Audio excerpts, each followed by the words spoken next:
It's summertime here in Minnesota, and we all know what that means. It's time to go to the cabin. Cabin is a huge part of Minnesota summers, and we love our cabins here. But oftentimes, the cabin can be a huge source of tension and conflict within families when a loved one passes away.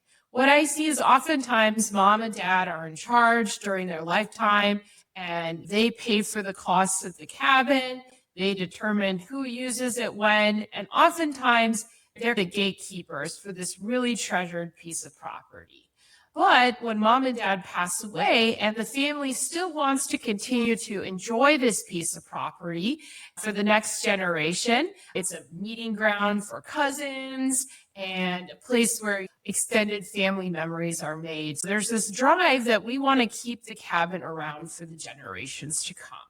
Something that we do frequently for clients is we help them draft a trust for their cabin so that we can set up a management structure so that people can continue to enjoy this property and commune together even after mom and dad are gone. Here's a couple of considerations to think about relating to a cabin trust.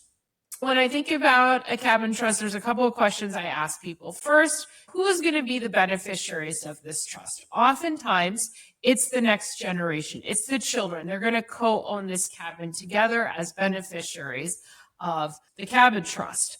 Who should manage the cabin trust? Who should be the trustees? Who's going to be paying the bills? Who's going to be in charge of organizing the upkeep? Who's going to be in charge of organizing who gets to use the cabin when? Who's going to fill this management role? Now, this might be all the children, or this may be a few children or one child. Sometimes there's a child that lives close by, and they are a good option for management. Sometimes certain children get along and others don't, and that can be considered with the management. Another question I ask clients is, should we put money in this trust on top of the cabin? And in the legal world, this is often referred to as the seed money. And the purpose of the seed money is to cover the expenses of the cabin. Having a second home means that the family is going to have expenses. They're going to have to pay for routine expenses like heating bills, if there's internet, things like that, electricity. But then there's going to be non-routine maintenance associated with this cabin. The cabin needs a new roof, or there's a sudden thing like a water burst happens and something needs to be remodeled. There can be different routine and non-routine expenses associated with it. And if you fund it with seed money, the nice thing about that is that money can be used to cover the expenses of the cabin, and the children don't have to reach into their individual pockets to cover the expenses. That can be helpful because sometimes a child would like to be a part of the cabin, but they don't have the economic means to really support having a second home at this point. So that seed money can help defray conflict relating to that. So then we also have to ask questions of exit strategies, right? Nothing's ever permanent. So what happens when a child dies? Where can they pass their interest? Can it go to a spouse, or does it have to follow down to their linear descendants? What if they don't have any descendants?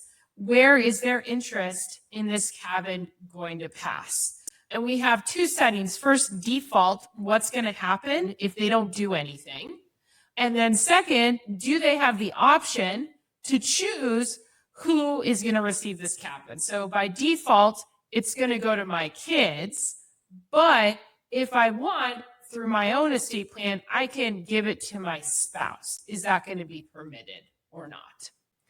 Now, another thing to consider is what happens if a child wants to get out before death. They've had the cabin for a while and they're moving to Hawaii and they don't imagine that they're coming back to Minnesota anytime soon. And they just want to simplify their life and offload this asset. And what if the other children want to purchase it? So we need a get out strategy for that. So in that circumstance, sometimes we will put in a discount price for the remaining siblings who want to purchase the child moving to Hawaii's share in this trust. What's going to be the price of what they're going to have to pay to get that sibling's interest in the cabin? Is it going to be the assessed value? Is the cabin going to be appraised? Let's say there's 4 kids that own the cabin, so 25% of the fair market value is what they're going to have to pay, or they're going to have to pay a discounted price, 80% of what the child's share is worth. So that's another thing to consider with this. Now, finally, I also like to talk to clients and say, does it have a shed? Do you guys have a bunch of boats or water skis or other things that you use as part of this property that is not technically the real estate? Because oftentimes there is various boats associated with a cabin. And if that's the case, I want to know, should these tangible personal property, this household possession, or these boats that are commonly used with the cabin, should that be part of the cabin trust? And most of the time, I find that my clients do want to include that as part of the cabin trust. So that is something also that I verify that people should think about when setting up these cabin trusts. Now, if you have a cabin that is a treasured piece of property and you want to make sure it's protected for the generations to come, give us a call so we can get a plan in place that fits the needs of your family so that when the time comes, people are able to continue to enjoy the property. Thank you.